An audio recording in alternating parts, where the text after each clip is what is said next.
So let's move on to hypothesis 2.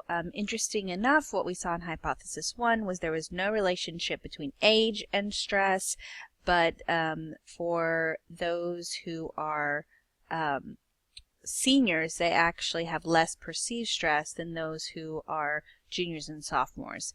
Now, in your introductory paragraph, you're also supposed to talk about hypothesis 2, and this is that people who have more classes or those who are taking more hours or work more are going to have higher perceived stress. And this is simply, we're going to look at the correlation between number of classes, hours taken, and number of hours working, and perceived stress. So let's go to our syntax.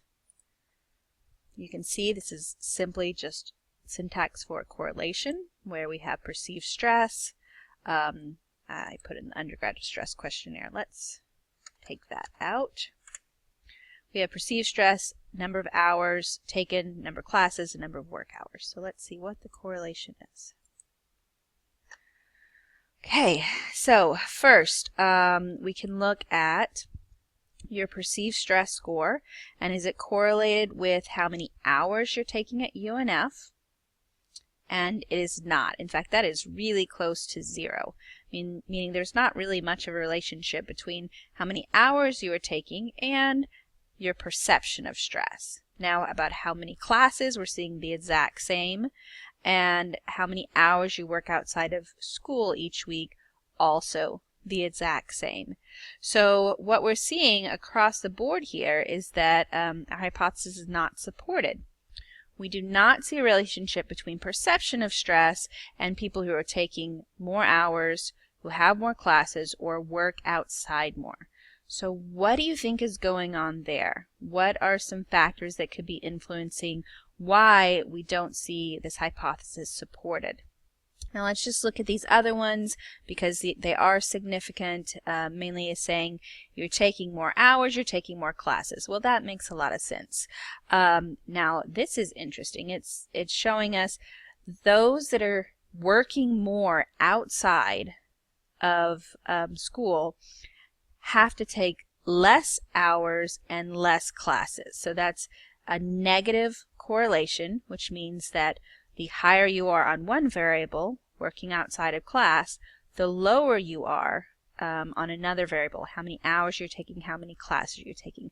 Both of these are significant at the 0.01 level and provide us a little bit of insight of why these may be not significant.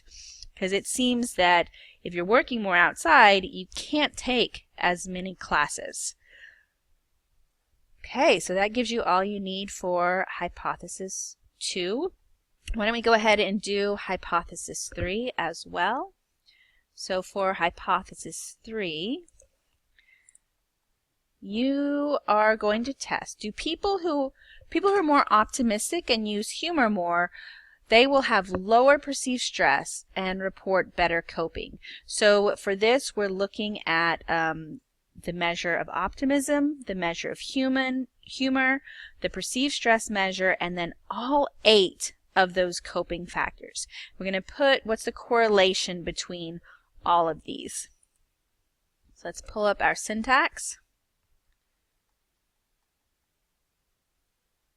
Okay, go ahead and fix this. So I went ahead and split it up just so we don't have these ginormous correlation matrices, because you'll see the WOC, that's ways of coping. So we have 8 variables for ways of coping, and then perceived stress, and then we have our humor coping.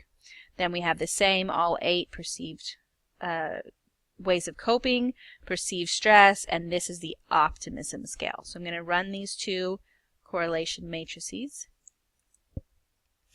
You can see why I broke it up, because these are some doozies. So let's first go over for how do we see humor. So we're going all the way over to this final column. How do we see humor related to the different ways of coping and perceived stress? So if we go down the different ways of coping, let's just interpret what's significant. We see that this is non-significant for positive reappraisal, non-significant for planful problem solving, Non-significant, but we're getting closer for escape avoidance. Another similar magnitude for accepting responsibility. Absolutely no relationship between using humor and seeking social support. Similar for using humor and self-controlling. Same for using humor and distancing. So you can see these are very close to 0. That means there's not much of a relationship. And for using humor and confrontive coping. Okay, so it doesn't look like using humor is really related to any of those measures of coping. So using humor, of course, is a type of coping, but it doesn't seem to really map on to these other 8. So then we also don't see a significance between perceived stress and using humor. Okay, so if you're using humor, it doesn't really relate to other ways of coping, and it also doesn't seem to change your perception of stress.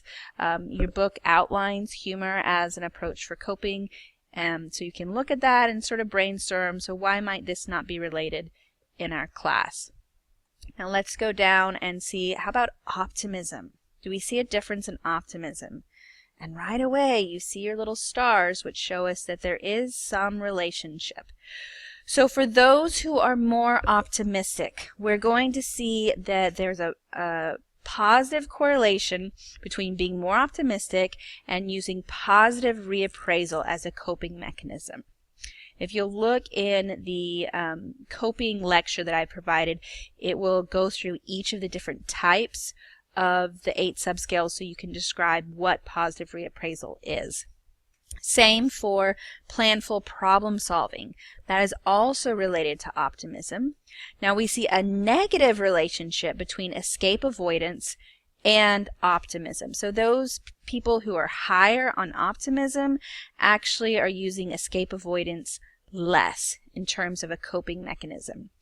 This is very close to significant, but not significant, but what we do see is the same type of direction between accepting responsibility and optimism. So people who are more optimistic, we see lower on the accepting responsibility scale. Now please go back and check out the items on accepting responsibility, because while accepting responsibility sounds very positive, if you look at the items, you can see that it's people are engaging in a type of coping that might be a little bit harsher on themselves. So they might be a little harder on themselves.